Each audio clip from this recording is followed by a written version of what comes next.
5 minutes अपनी लिए में आप सभी का हार्दिक स्वागत है। मैं पहले सोचता था कि 2 वीडियोज़ में हम विंटर सीज़न को कवर कर लेंगे, लेकिन मुझे तीसरा वीडियो भी डालना पड़ रहा है और हो सकता है चौथा वीडियो भी डालना पड़ेगा। आप लोग सोच रहे होंगे कि शायद इतना फ़ायदा तो होता नहीं है वीडियो से, लेकिन मेरी सिर्फ़ मंशा इतनी रहती है कि मैं थोड़ा-सा जागरूक कर पाऊँ। हालाँकि आप सब जानते हैं और आपका एक्चुअली समाज के लिए, परिवार के लिए, पूरे देश के लिए बहुत बड़ा महत्व है। आपका स्वस्थ रहना आपके देश को मज़बूत करता है। तो आपका स्वस्थ रहना और उसमें मैं कितना योगदान दे सकता हूँ, ये मेरा कर्तव्य बनता है ये सोचना कि मैं किस तरह से उसमें अपना योगदान दूँ। तो आप प्लीज़ हमारे वीडियोज़ को शेयर कीजिए, लाइक कीजिए, कमेंट्स कीजिए, अंत तक देखते रहिए। हो सकते तो हमारे इस चैनल को 5 मिनट्स अपने लिए को आप सब्सक्राइब भी करें। तो आज हम बात कर लेते हैं लाइफ़स्टाइल के ऊपर। विंटर सीज़न में लाइफ़स्टाइल कैसा होता है?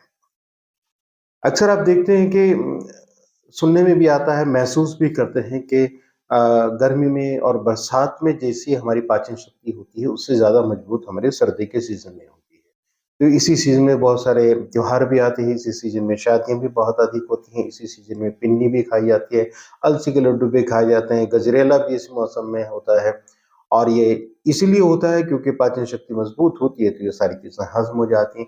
लेकिन ये चीज़ें स्वस्थ व्यक्ति के लिए हैं। अस्वस्थ व्यक्ति के लिए कि नहीं, अगर किसी को डायबिटीज है, अगर किसी को हाइपरटेंशन है, किसी को हार्ट की प्रॉब्लम है, कोई मोटापे का शिकार है, किसी का कोलेस्ट्रॉल बढ़ता है, किसी का ट्राइग्लिसराइड बढ़ता है, या किसी को किडनी प्रॉब्लम्स हैं, या किसी को लीवर डिसऑर्डर है, एसजीओटी, एसजीपीटी बढ़ता है, अल्कलाइन फॉस्फेट बढ़ता है, या लीवर की कोई और प्रॉब्लम है, तो ऐसे व्यक्तियों के लिए ये नहीं हो सकता है कि वो सब चीज खाए और हजम हो जाए।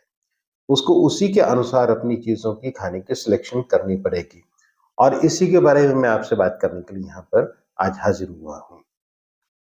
तो देखिए, अलसी के बहुत फ़ायदे हैं, इसमें कोई दो राय नहीं है। वो हार्ट के लिए भी बहुत अच्छी है, वो कोलेस्ट्रॉल को भी कम करती है, ट्राइग्लिसराइड को भी कम करती है, up to some extent sugar level को भी कम करती है। लेकिन इसका मतलब ये नहीं है कि अगर मुझे हज़म नहीं हो रही है, मेरा डाइजेस्टिव सिस्टम वीक है, मेरा लीवर बहुत अच्छा नहीं है, उसकी स्थिति बहुत अच्छी नहीं है, तब मुझे बहुत ज़्यादा अलसी नहीं खानी चाहिए। या इस सीज़न में अगर मुझे दही से एलर्जी होती है, ज़ुकाम होता है, छींकें आती है, तो मुझे दही नहीं लेना चाहिए। आजकल एक रिवाज हो गया है कि शादियों में भी 12 महीने आइसक्रीम, कोल्ड ड्रिंक्स ये सब कुछ चलता है। तो आप प्लीज़ इन चीज़ों को अवॉइड करें। सर्दी के मौसम में आइसक्रीम को अवॉइड करें। आइसक्रीम अगेन रिच कैलोरी होती है, इससे आपको कोलेस्ट्रॉल भी बढ़ता है, ट्राइग्लिसराइड भी बढ़ता है, डायबिटीज़ भी बढ़ती है, शुगर की बीमारी के लोगों को पता है कि हमें ये आइसक्रीम का या कोल्ड ड्रिंक्स का सेवन बिल्कुल भी नहीं करना चाहिए और ये ब्लड प्रेशर भी बढ़ाता है, हार्ट की तकलीफ़ों को भी बढ़ाता है, तो किस लिए आइसक्रीम खाई जाए और क्यों कोल्ड ड्रिंक्स लिया जाए? वैसे तो आइसक्रीम और कोल्ड ड्रिंक्स कहीं भी अगर कोई बीमार व्यक्ति है उसके लिए गर्मी में भी कहीं इंडिकेटेड नहीं है या अच्छी नहीं कही कही जा सकती। तो आप ऐसी चीज़ें बिल्कुल ना लें। तली हुई चीज़ें खाने को बहुत मन करता है, सर्दी है, खाने को मन करता है, लेकिन अ, अपनी बीमारी को देखते हुए सब चीज़ें देखें। शुगर के पेशेंट तो मीठा किसी भी हालत में, किसी भी रूप में हमें नहीं लेना है। क्या होता है? थोड़ा-सा ले लेंगे, क्या होता है? ये क्या होता है? क्या फ़र्क पड़ता है? क्या फ़र्क पड़ते-पड़ते ही शुगर का पेशेंट अपनी किडनी को खराब कर जाता है या स्ट्रोक का शिकार हो जाता है और उसके बाद पूरा परिवार कितना सफ़र करता है और आप देखिए आप कितने बहुमूल्य हैं, समाज के लिए, परिवार के लिए, पूरे देश के लिए बहुत बहुमूल्य हैं।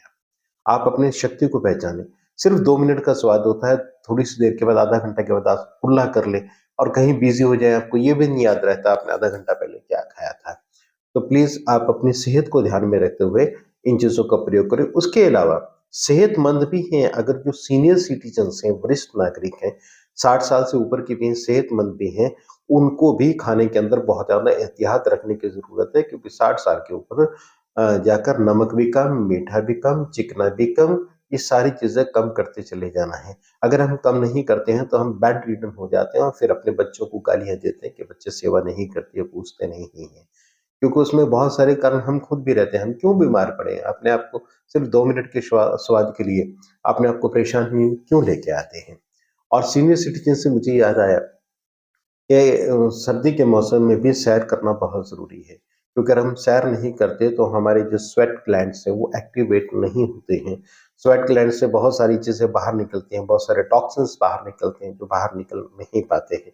इससे हमें बहुत सारी बीमारियाँ और होने का खतरा रहता है, मोटापा भी होने का खतरा रहता है, मोटापा भी बढ़ जाता है। तो सैर ज़रूर करें, लेकिन सीनियर सिटीज़न ख़ास तौर पे ध्यान रखें, जब अर्ली इन द मॉर्निंग बहुत ठंड होती है उस समय सैर ना करें, क्योंकि उस समय सैर करने से कई बार हार्ट अटैक्स आने की संभावना रहती है, या जिनको रेस्पिरेटरी डिसऑर्डर है उनको भी प्रॉब्लम आ जाती है। और सुबह के समय ऑक्सीजन की कंसंट्रेशन सर्दी के मौसम में अगर आप 4 बजे सैर करने जाते हैं तो ऑक्सीजन की कंसंट्रेशन कम होती है। तो सीनियर सिटीजन्स को ये पूरी तरह से, क्योंकि उनको किसी ऑफिस में नहीं जाना होता, फिर भी वो उतने वर्किंग में नहीं होते हैं, तो आप धूप निकलने के बाद अपनी सैर करें, घर में व्यायाम करें, प्राणायाम करें, योग करें, आसन करें, लेकिन थोड़ा-सा जब सूरज निकल जाए, अपनी वो किरणें बिखेर दे थोड़ी-सी, उस समय आप व्यायाम करें।